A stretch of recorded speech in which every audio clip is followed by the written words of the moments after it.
part 2 of my top 25 best world champions list. Now, from number 14 to number 9, and then we'll do the last part.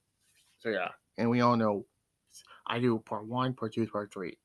Not like 30 last time when there was 4 parts. So let's go number 14. Samoa Joe as TNA champion. Now I know he had one run with the belt, but he won it at, what was it, Lockdown 2008. He beat Kurt Angle for it, and he defeated Kurt Angle for it, and dropped it to Sting. Would and guys didn't want to make him give him a good run in this place, but and yeah, he defended it at Saturday Night 2008 in a 3-way. He was the first man to successfully defend the title in the King in the Mountain match.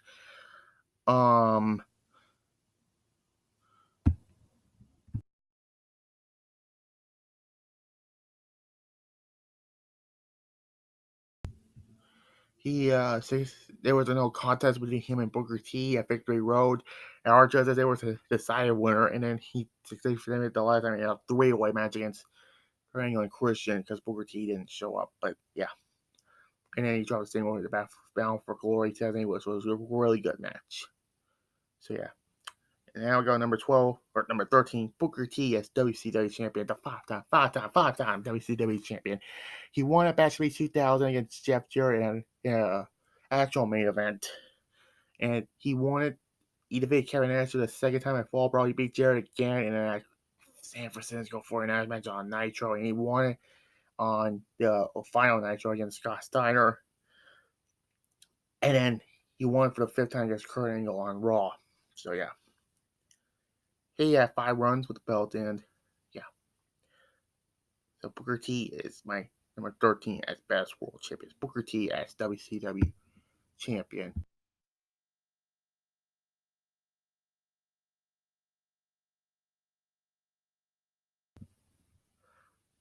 Number 12, Batista as world heavyweight champion. Really a great run when he killed Triple H's Reign of Terror. He beat him at WrestleMania 21.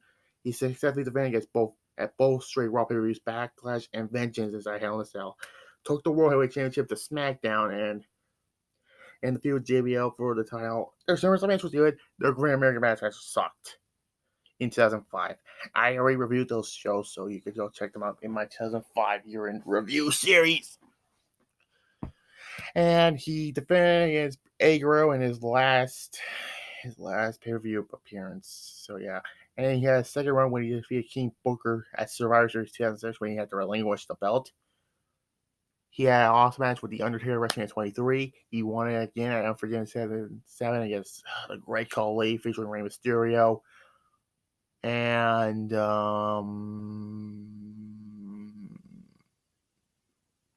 he dropped it at Armageddon 2007 in another triple match with The Undertaker and Edge.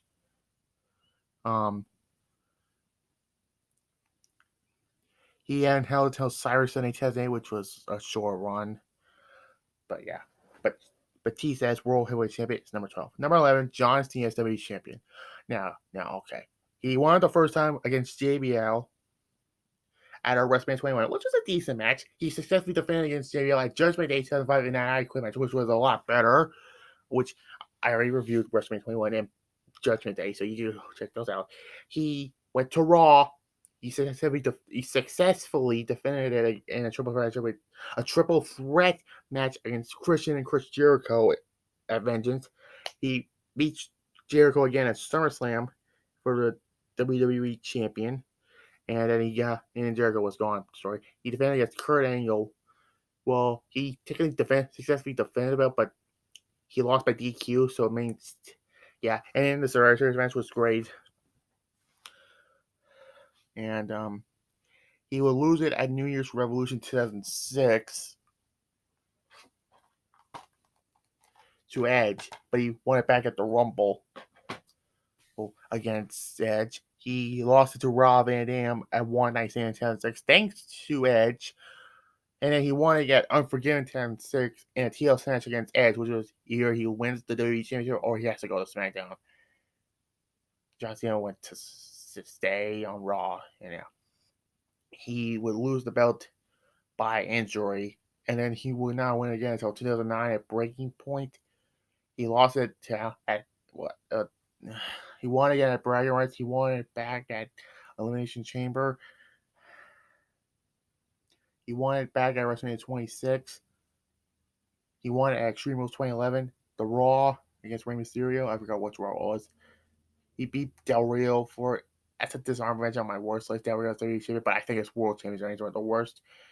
He would not hold it until 2013 when he beat The Rock at WrestleMania 29. And he won it when the titles were unified. And he beat AJ Styles at the Royal Rumble 16, which I think the SummerSlam match was better than the Rumble match, in my opinion. But yeah. Number 11, John Cena as the WWE champion. Number 10, I'm going to get a lot of hate for this, but don't. Or JBL as WWE champion. Now, why am I put JBL on my best list? Well, he has some effort into his matches, and yeah, that match with Undertaker was mediocre, but No Mercy last Ride match was better, which is basically like an ambulance match, basically. His match with Booker T at Survivor Series 2004, which was an underrated WWE champion at Survivor Series. And in the 4-man match, when he successfully defended it, which is good, he defended it at the Rumble. Again, another review I did in 2005. And in a triple threat match, he beat Big Show by being a slippery devil sneaking out of the cage. Heather getting chokeslammed through it. And then he dropped it to John Cena at WrestleMania 21, which he's on my number 11 list. But I put him on here because he was a good champion, not like fucking Jinder Mahal. Well, he was a better champion than fucking Jinder Mahal could ever be. Because, yeah. Yeah.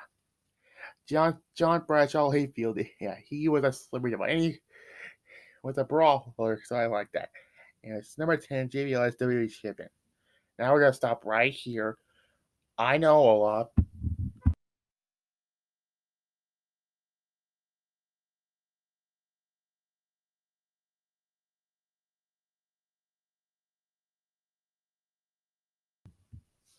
I know a lot of people are going to say, okay, you are really are going to say. Yeah. Number 9, Goldberg as WCW